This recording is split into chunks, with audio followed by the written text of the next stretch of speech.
네, 프레스룸 시작하겠습니다. 먼저 많은 이슈들 가운데 우리 기자들이 꼽은 프레스콕. 첫 번째 코너는 유호정 기자가 준비했습니다.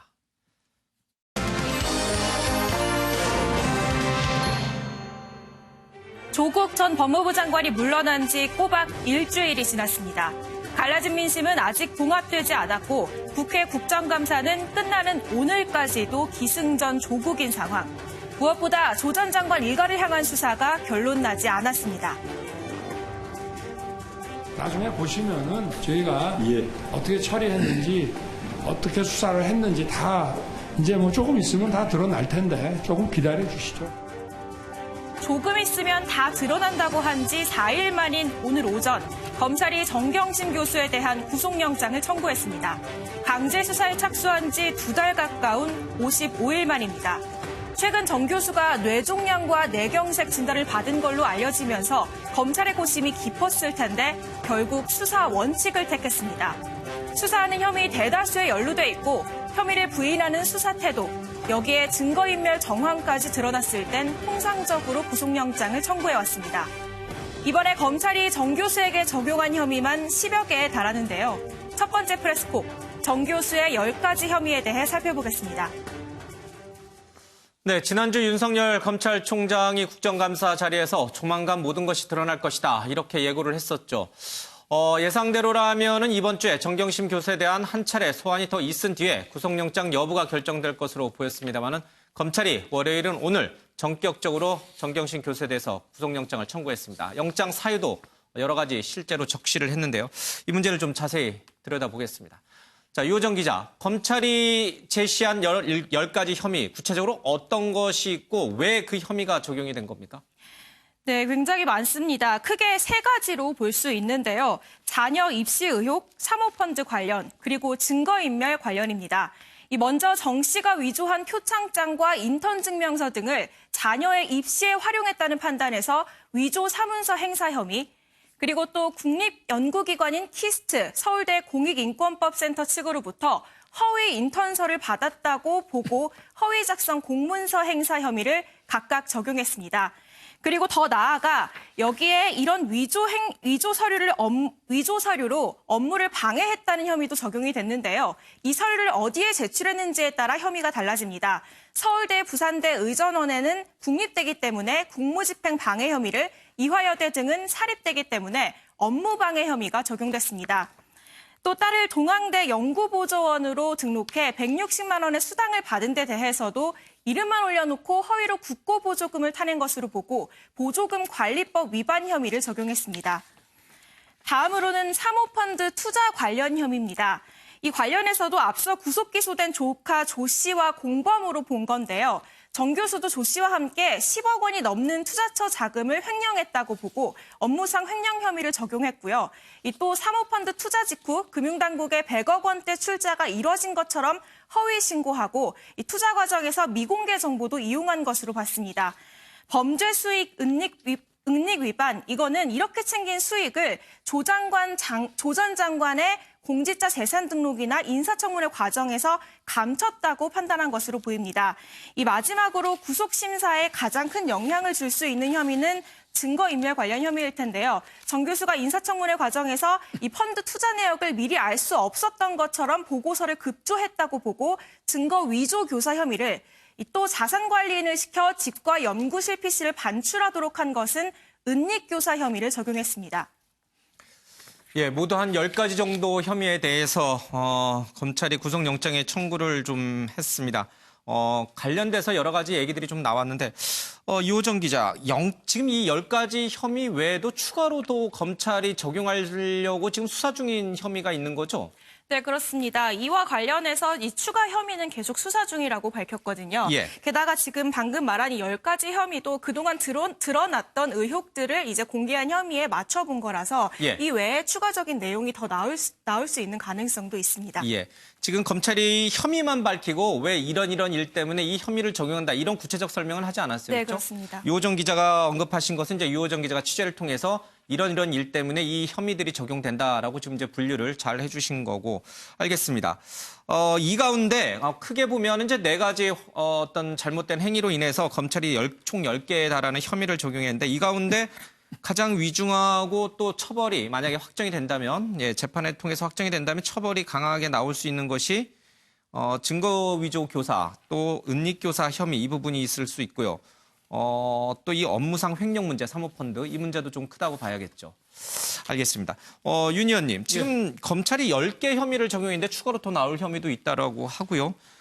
생각보다 검찰이 굉장히 꼼꼼하게 법을 적용한 것 같아요. 혐의 부분을. 예, 다양하게 10개 그동안에 거론됐던 예. 거는 거의 다 했습니다. 예. 그래서 제가 보기에는 그 영장 그 신청한 것도 좀 전격적으로 빨랐고 예. 또 혐의 내용도 10개나 되기 때문에 예. 반드시 저 구속에 대한 시켜야겠다 뭐 이런 생각이 좀 강한 것 같아요. 예. 그래서 구속하는데 여러 가지 뭐 원래는 불구속 수사가 원칙이에요. 예. 하지만은 구속이 된 거랑 불구속된 거랑 이 정경심 사건은 하늘과 땅 차이입니다. 예. 그 만약에 이 구속이 된다면은 그 정경심 구속뿐만 아니라 조국 전 장관까지 불똥이 바로 옮겨 붙어요. 예. 그래서 조국 전 장관의 그 투기자본감시센터가 했던 115억 원 민정수석된 뇌물이라든지 WFM 관계회사에 뭐 보조금이 66배, 정부 예. 보조 66배나 갔다는 거. 이 뇌물 수사로 본격화돼서 이 수사의 판이 좀 커질 수가 있고 예. 만약 기각이 된다면은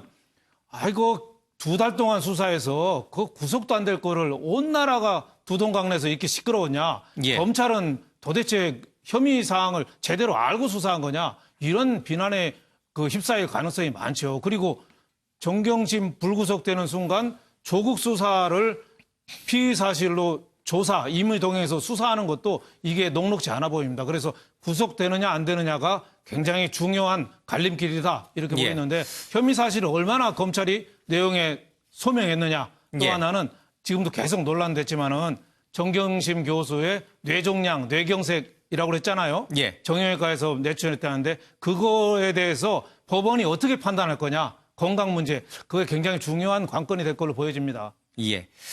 앞서 정리를 유호정 기자가 잘 해줬습니다만 하나하나 조금 더 짚어보도록 하겠습니다. 동양대 표창장 위조한 문제, 그리고 서울대 공익인권법센터에서 인턴을 했던 부분이 사실이 아님에도 불구하고 인턴 증명서를 만든 문제, 이런 문제들이 위조 사문서 행사 혐의와 허위 작성 공문서 행사, 그 혐의가 적용이 된 거죠, 유 기자?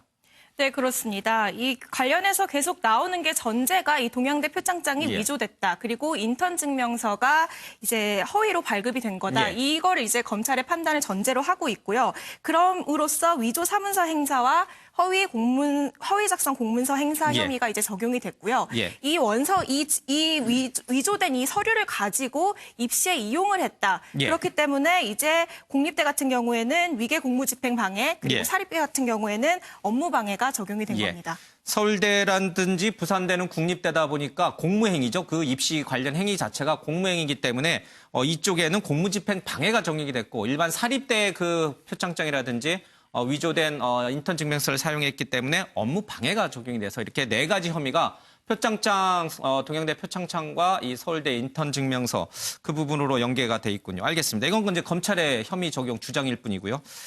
딸을 허위로 연구 보조원으로 올려서 국고 보조금 횡령을 했다. 이 부분은 이제 동양대에서 어학센터장으로 있으면서 했던 그 부분과 관련된 거죠? 네, 그렇습니다. 이 딸을 동양대 연구보조원으로 등록을 해서 160만 원의 수당을 받은 것으로 이제 조사가 예. 됐는데요. 이름만 올려놓고 허위로 국고보조금을 타냈다. 이게 검찰의 판단입니다. 예. 계속 말씀드린 것처럼 아직 법원의 판단이 나온 건 아니지만 검찰은 이제 혐의를 이렇게 보고 있고요. 이 때문에 보조금관리법 위반 혐의가 적용이 됐습니다. 예. 많은 언론에서 보도를 했던 사모펀드 운영 개입 의혹과 관련해서는 업무상 횡령, 자본시장법상 허위신고, 미공개 정보 이용, 범죄수익 은닉법 위반 혐의. 이 세 혐의는 정경심 교수가 실질적으로 이 코링크피의 투자자이자 운영자였다. 그래서 기업들 어디에 투자할지 기업들을 미리 다 알고 있었고, 또 그 와중에도 WFM으로부터 매달 일정한 고문료를 받았기 때문에 그 부분이 업무상 횡령에 해당될 수 있다. 이렇게 아마 본 것 같기도 합니다. 알겠습니다. 증권사 직원과 함께 동양대 자택 PC 교체. 이거는 증거 위조 교사와 은닉 교사 혐의. 그러니까 자산관리인 김경록 씨와도 좀 연계가 있는 부분이죠. 네, 그렇습니다. 보시다시피 증거 인멸 혐의가 아니라 증거 위조 교사 그리고 이 은닉 교사 혐의입니다. 그러니까 누군가를 시켜서 증거를 위조하고 은닉하도록 시켰다는 건데요. 예. 아마 계속 나왔던 자산관리인을 시켜서 PC나 하드디스크를 반출하게 한 점, 혹은 이 사모펀드 투자처를 모른다는 식의 보고서가 나왔던 점, 이런 것들이 이제 교사 혐의로 적용이 된 것으로 보입니다. 예. 자, 정 씨에 대한 구속영장 실질심사에서 가장 중요하게 변수로 작용할 부분이 바로 이 증거 위조 교사, 증거 은닉 혐의, 그러니까 증거 인멸과 관련된 부분이겠죠. 그래서 이 부분이 가장 중요한 이슈가 되지 않을까 싶습니다. 김태일 기자, 이 부분은 증거 인멸이냐 아니냐, 또 교사를 김경록 씨에게 정 교수가 교사를 했느냐 아니냐, 이 부분은 이제 영장 실질심사에서 가려질 거예요, 그렇죠? 자, 카운터파트인 김경록 씨, 자산관리인. 저희들이 뭐 지난번에도 얘기를 했습니다만은, 정경심 교수한테 자기가 뭔가를 부탁을 받았거나 이렇게 단정적으로 얘기를 하지 않고 같이 그냥 자연스럽게 얘기가 돼서 같이 했다. 이렇게 주장을 하고 있잖아요. 네, 이 부분은 뭐 저희가 뭐 누차 예. 이제 전해드린 바와 같이 이 부분은 뭐 양측이 조금 엇갈리고 있습니다. 김경록 씨도 뭐 정경심 교수가 100% 지시를 했다라는 부분이 아니고 저번에 유시민 그 알릴레오에 출연을 해서 예. 뭐 본인이 판단해서도 내려갔다라고 그런 한 부분도 있지 않습니까? 하지만 그러니까요. 그럼에도 이제 그 바탕에는 정경심 교수의 이런 부탁, 이런 지시가 있었다는 거고요. 그리고 대질 신문도 가능하다, 뭐 이런 얘기도 했다라고 좀 알려지고 있고. 예. 검찰에는 그렇게 김경록 씨가 얘기를 했다는 거죠. 그렇습니다. 그래서 검찰이 증거 위조 교사를 했다라고 정경심 교수에게 혐의를 적용한 거고. 그렇습니다. 예. 근데 반대로 이제 정경심 교수 측에서는 아니다. 김경록 씨가 알아서 한 거다. 나는 지시한 적이 없다라고 예. 지금 부인을 하고 있기 때문에 이 부분이 만에 하나 영장 실질 심사 단계에서 정경심 교수의 지시 쪽으로 만약에 좀 기운다 그러면 검찰의 주장대로 기운다면. 그렇습니다. 그렇다 그러면 구속 가능성은 조금 더 높아지지 않을까 싶습니다. 예. 은닉 교사 혐의와 관련해서는 이른바 하드디스크를 교체한 것이 증거 인멸이냐, 아니면 김경록 씨라든지 아니면 유시민 이사장이 주장한 것처럼 보존을 위한 것이냐, 여기에 따라서 또 달라질 것 같아요. 만약에 보존이라고 하면 검찰이 지금 적용한 은닉 교사 혐의는 또 기각이 될 수도 있는 거예요. 그렇습니다. 이 부분도 뭐 정말 처음에 유시민 이사장의 얘기가 나왔을 때는 이 증거 보존이란 말이 그런 말이 어디 있느냐라는 이런 평가도 나왔지만 어쨌든 김경록 씨 입에서 그런 부분에 대해서 얘기가 나왔지 않습니까? 그래서 예. 보존이냐 정말 은닉이냐 이 부분에 대해서 검찰 특히 이제 법원이 어떻게 판단을 하냐에 따라서 예. 이 영장 이제 구속 가능성에 대해서 조금 달라지지 않을까 싶습니다. 예. 검찰이 10가지 혐의를 적용해서 정경심 교수에 대해서 구속영장을 청구했지만 들으신 바와 같이 정 씨 측 또 김경록 씨 측 주장이 검찰의 주장과는 좀 다르기 때문에 영장 실질 심사가 열린다면 한번 법원의 판단 여부를 우리가 한번 지켜봐야 될 것 같습니다. 지금으로서는 뭐 검찰의 주장이 다 맞다고도 할 수 없고 또 정 교수 측 주장이 다 설득력 있다 이렇게 얘기할 수도 없는 그런 상황인 것 같습니다. 알겠습니다. 김근희 기자, 네. 구속영장이 오늘 청구가 됐어요. 통상 구속영장이 청구되면 법원에서 언제 영장 실질 심사를 하게 됩니까? 통상적으로는 약 이틀 뒤에 하는 뒤. 것이 보통입니다. 물론 이 상황에 따라서는 법원이 일정을 뭐 더 앞당길 수도 있고요. 늦출 수도 있습니다만 그래서 오늘 영장 청구를 했기 때문에 아마도 가능성이 내일 모레인 수요일에 영장 실질 심사가 열릴 것이다라는 전망이 나오고 있습니다. 만약 그렇게 되면 정경심 교수의 이 구속 여부는 당일 밤늦게나 혹은 그 다음 날 이른 새벽에 결정될 것이다. 이런 해석들이 나오고 있습니다. 예. 보통 법원에서 영장 실질 심사 구속시킬 것인지 아니면 구속시키지 않은 상태에서 재판을 받게 할 것인지 쉽게 말하면 영장을 기각할 것인지 그 준거 기준은 조금씩 뭐 다르겠습니다만 대체적으로 범죄 혐의가 충분히 소명이 됐느냐, 증거 인멸의 우려가 있느냐, 도주의 우려가 있느냐 이런 부분들 아니겠습니까? 그렇다면은 여기서 지금 나와 있는 10가지 혐의 중에 증거 인멸 그 부분을 제외한 도주의 우려 또 갖가지 범죄 혐의와 관련해서 충분히 소명이 됐느냐 하는 부분, 그 부분에 대해서는 어떻습니까? 이거 검찰과 이 정경심 교수 측이 아마 공방을 벌일 가능성이 좀 크죠? 그렇습니다. 오늘 오후에 이 검찰 관계자와 취재진이 질의응답하는 시간이 있었는데 거기서도 이와 관련한 언급이 나왔습니다. 이것과 관련해서 검찰은 그동안 수사 과정에서 투입된 어떤 인적, 물적 증거들에 따르면 이 증거인멸 행위의 어떤 소명이나 중대성이 인정된다고 판단했다 이렇게 밝혔습니다. 예. 그러니까 취재진이 어떤 구속영장을 청구한 배경에 대해서 묻자 가장 먼저 이 혐의 입증에 대해서 언급을 하면서 그만큼 자신감을 보인 것으로 보이는데요. 예. 다만 정경심 교수 측에서는 이미 대대적인 압수수색을 했기 때문에 추가로 증거인멸을 할 가능성은 없다. 또한 이 도주 우려와 관련해서도 어떤 정경심 교수의 사회적인 지위라든가 이런 것으로 봤을 때 해외로 도주하거나 할 가능성은 없다. 또한 이 정경심 교수의 건강 문제가 그동안 계속해서 문제가 예. 되지 않았습니까? 그렇기 때문에 건강이 안 좋은 사람이 도주할 가능성은 적다. 이 부분에 대해서 강력하게 주장을 하면서 불구속 수사가 이뤄져야 한다. 이렇게 주장할 것으로 전망이 예. 되고 있습니다.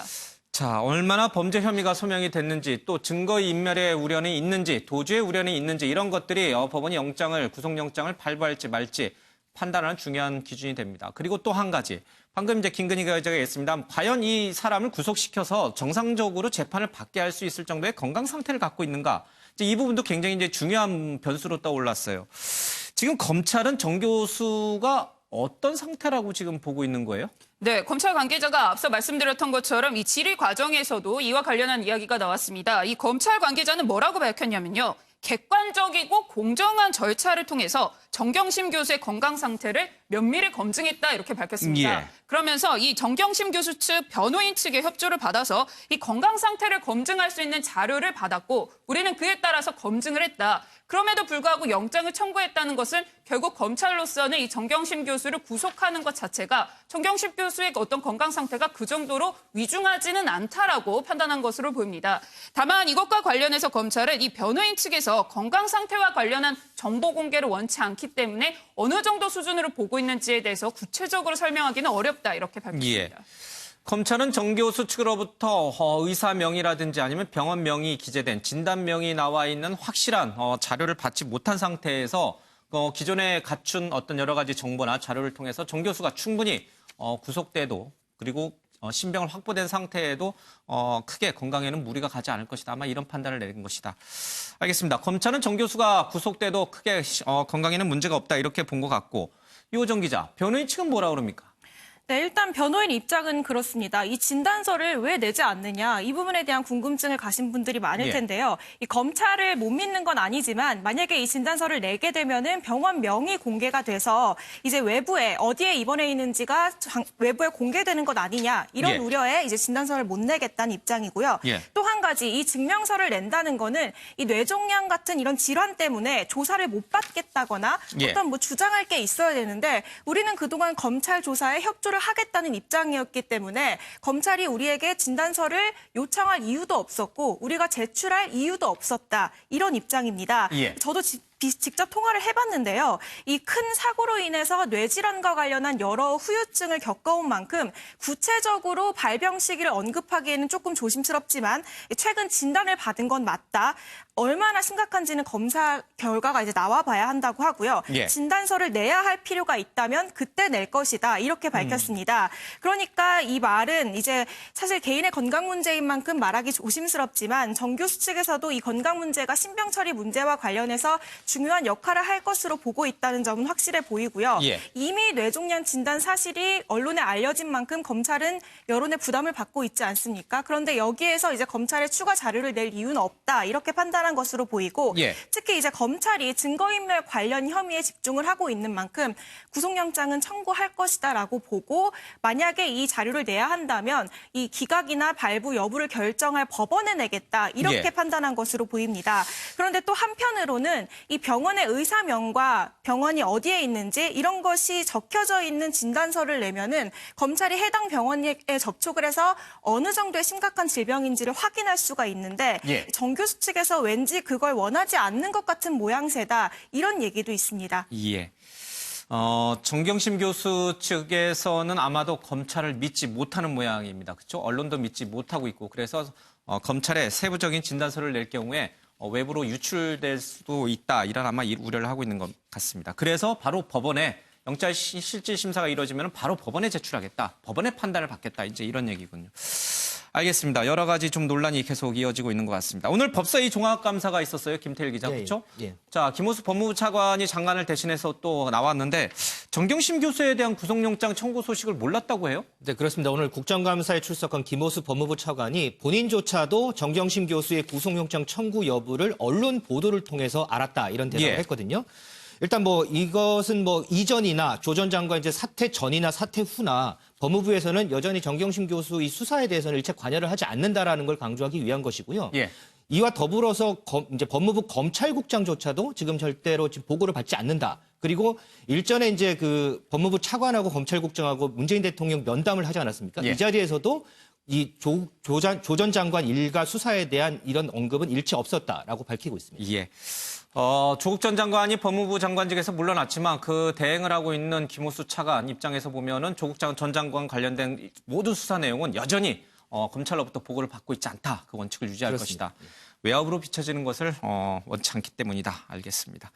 자, 동양대가 정 교수를 1년간 무급 휴직시키기로 했다고요. 그렇습니다. 정경심 교수가 내년 8월 31일까지 휴직을 신청했다고 합니다. 이와 관련해서 동양대 이 재단 측에서 이사회를 열어서 전원 찬성으로 이 무급 휴직을 의결했다고 하는데요. 예. 휴직 사유와 관련해서는 이 기타 사유라고 봤는데 결국 지금 정경심 교수가 현재 정상적인 수업을 할 수 없다는 점과 또 몸이 아프다고 이야기하고 있는 점을 종합적으로 판단해 이 같은 결정을 내렸다고 합니다. 예. 이거는 학교가 뭐 일방적으로 정한 것이 아니라 정 교수가 이미 휴직을 신청을 한 거죠. 그 휴직을 그렇습니다. 받아준 거죠. 동양대에서. 알겠습니다. 뭐 구속 여부에 따라서 휴직이 1년이 될지 아니면 뭐 교수 신분 상태에도 변화가 있을지는 상황에 따라 조금 달라질 수도 있겠군요. 자, 이런 가운데 조국 전 장관의 동생도 검찰에 출두를 좀 했습니다. 이 소식도 좀 짚어봐야 될 것 같습니다. 유호정 기자.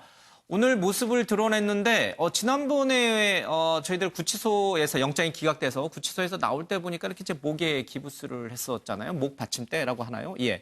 근데 오늘은 휠체어까지 타고 나타났어요. 네, 그렇습니다. 구속영장이 기각된 직후 구치소에서 나올 때 이제 깁스는 하고 있었지만 예. 걸어 나오는 데는 어려움이 없어 보였거든요. 예. 근데 오늘은 깁스와 함께 이제 휠체어를 타고 검찰청사에 출석을 했습니다. 어떤 모습인지 직접 보시겠습니다.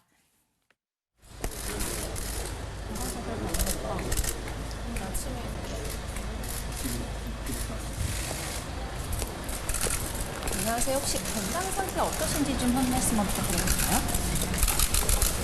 허위로 넘어졌다는 의혹도 있다고 기사가 나오는데 형님이랑은 계속 말씀 나누시고 계세요? 의견 수술은 예정대로 하시는 건가요? 통화했다는 보도도 있어서요. 혹시 어떤 내용 대화 주고 혹시 영장 심사 다시 열리면 출석하실 건지 좀.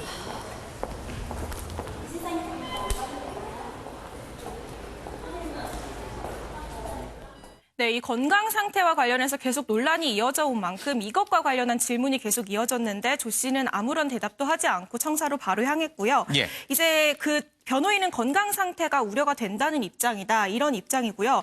이 검찰이 조 씨의 영장이 기각됐을 때 곧바로 영장을 재청구할 방침이다. 이렇게 밝혔는데 이제 정 교수의 영장 심사가 열리기도 전에 이제 조 씨의 재심사가 열리지 않을까 이런 예. 관측이 있었는데 아직까지도 재청구가 되지 않고 있습니다. 이제 시일이 걸리는 모양새인데요.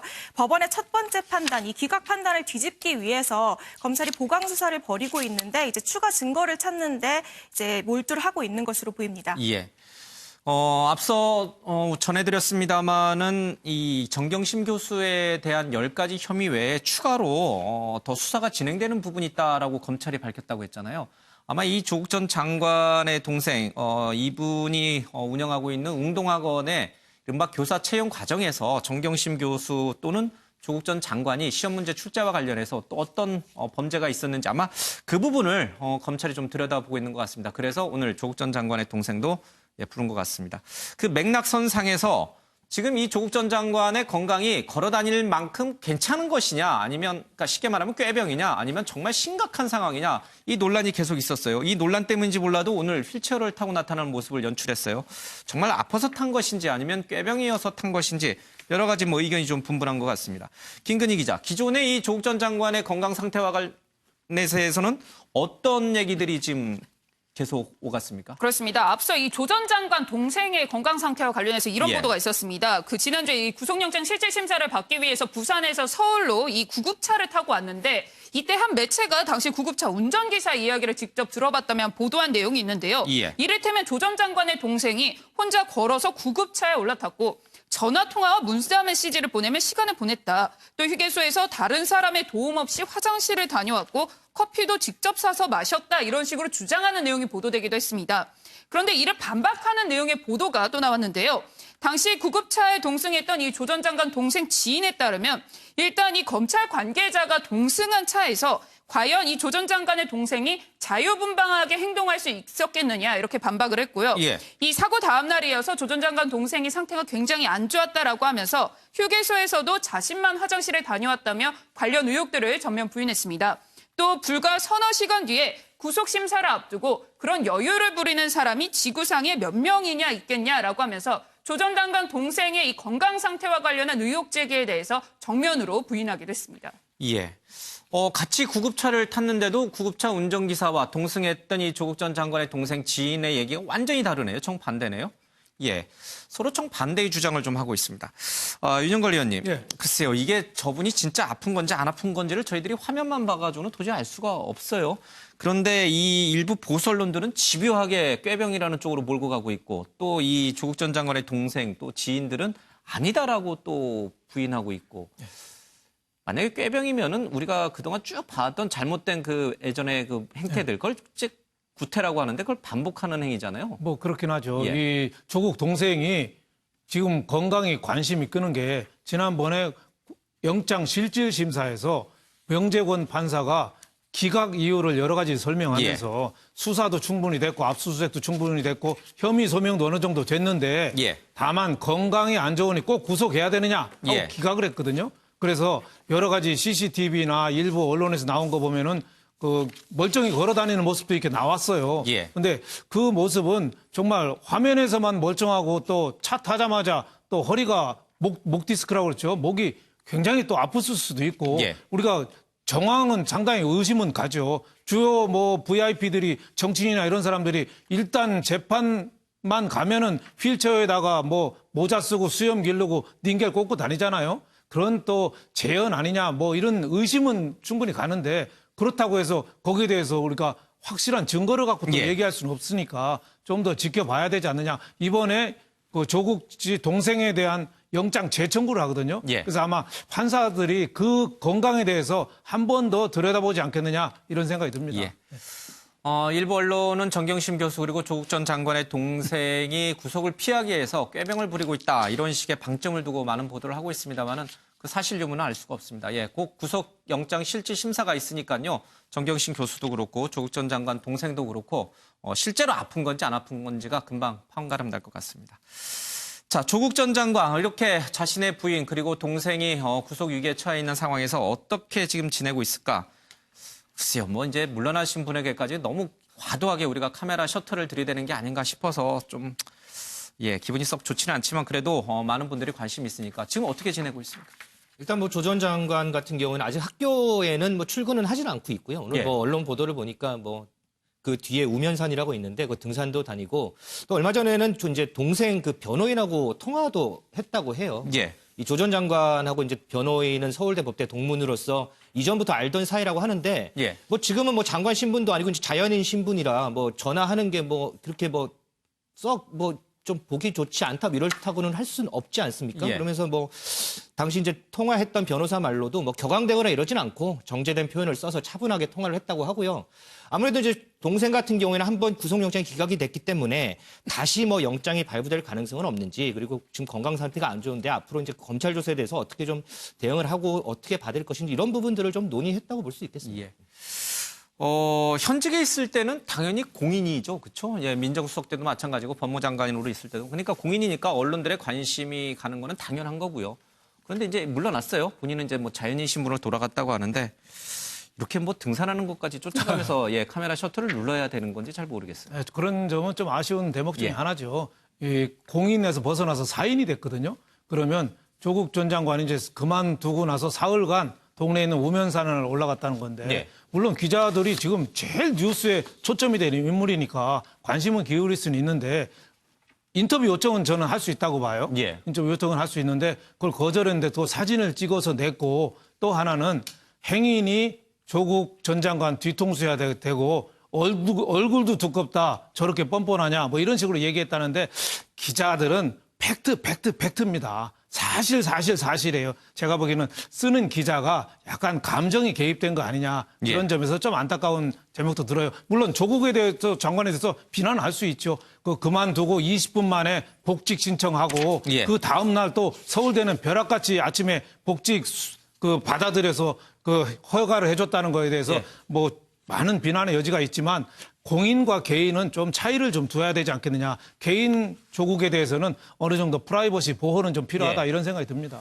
뭐 서울대 부총장도 오늘 국정감사 자리에서 복직을 했지만 수업이 없으니까 학교를 나오지 않는 거에 대해서 뭐 국민이 공분을 살 수는 있겠지만 이제 몇몇 분들이 그런 비판할 수 있지만 그게 문제가 되는 건 아니잖아요. 그렇습니다. 서울대 홍계한 부총장도 오늘 이것과 관련해서 공식 입장을 예. 내놓았는데요. 이 국정감사에서 관련 질의가 있는 것에 대해서 저희 학교 소속 교수가 논란을 일으키고 강의를 하지 못했음에도 기회 없이 다시 복직 과정을 거쳐 송구하다 이렇게 밝혔습니다. 다만 이렇게 조 전 장관 복직 논란에 대해 사과를 하면서도 조 전 장관은 전국 공통대학에 해당되는 교육공무원법을 적용을 받는다 예. 하면서 이 별다른 제재 조치가 불가능하다고 설명했는데요. 현행법에 따르면 이 서울대 교수는 30일 이내에 복귀 신고만 하면 복직이 가능하다고 합니다. 하지만 이와 관련해서 논란을 일으킨 부분에 대해서는 부총장으로서 송구하다는 이런 입장을 예. 밝혔습니다.